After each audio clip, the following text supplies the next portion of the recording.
This is America by Fatima Ashkar. Am I not your baby? Brown and not allowed my own language? My teeth pulled from mouth, tongue bloated with corn syrup. America, didn't you raise me? Bomb the country of my fathers and then tell me to go back to it. Didn't you mold the men who murder children in schools, who spit at my bare arms and uncovered head? America, wasn't it you? Who makes and remakes me orphan, who burns my home, watches me rebuild and burns it down again. Wasn't it you who uproots and mangles the addresses? Until there are none, until all I have are my own hands and even those you've told me not to trust. America, don't turn your back on me. Am I not your baby? Brown and bred to hate every inch of my skin? Didn't you raise me? Didn't you tell me bootstraps and then steal my shoes? Didn't you make there no back for me to go back to? America, am I not your refugee?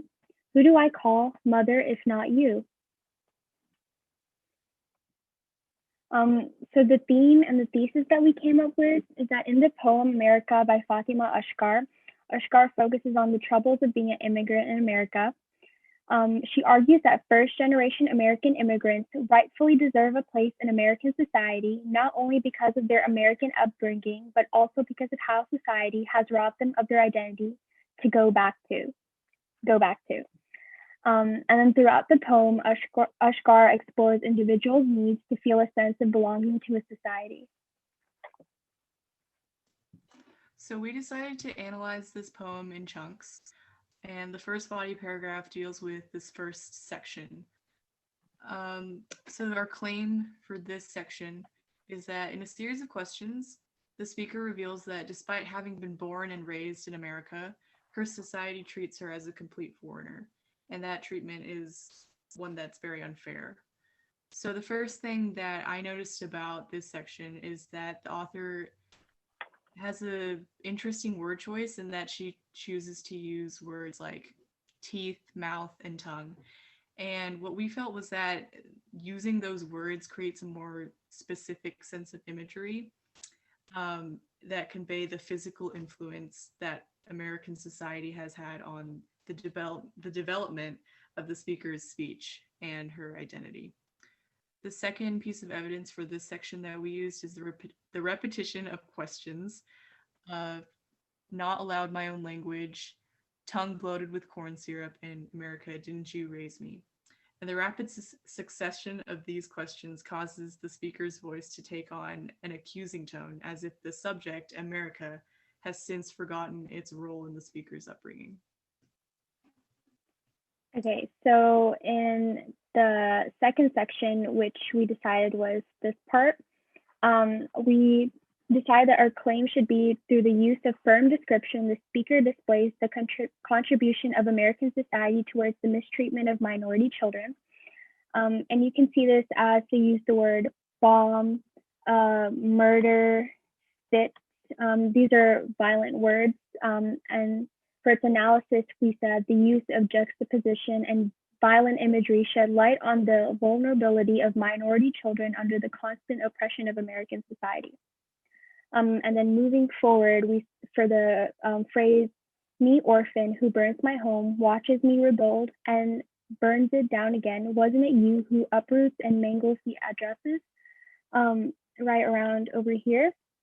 We said the author contrasts the notion of American society sharing simmers of hope when in fact their only intention is to witness failure rather than growth.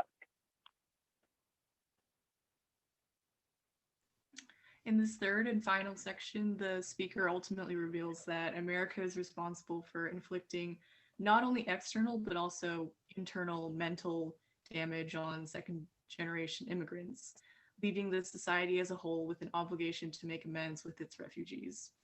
So, this first piece of evidence that we used is that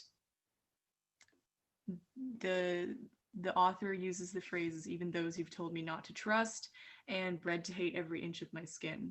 So this combined with the fact that she says until all I have are my own hands and don't turn your back on me just creates this sense of abandonment and being alone with an identity that also rejects itself. And then the second piece of evidence that we used was this use of the phrase bootstraps and then steal my shoes.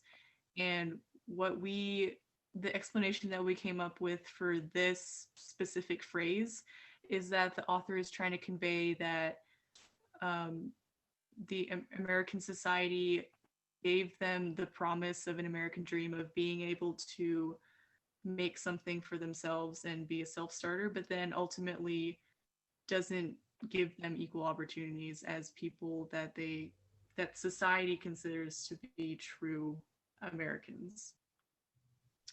In conclusion, the author synthesizes the three main ideas of upbringing in the first section, wrongdoing in the second section, and abandonment in the last section, so that the reader now associates the word refugee with baby and make America the mother that has injured her own child through its treatment of refugees.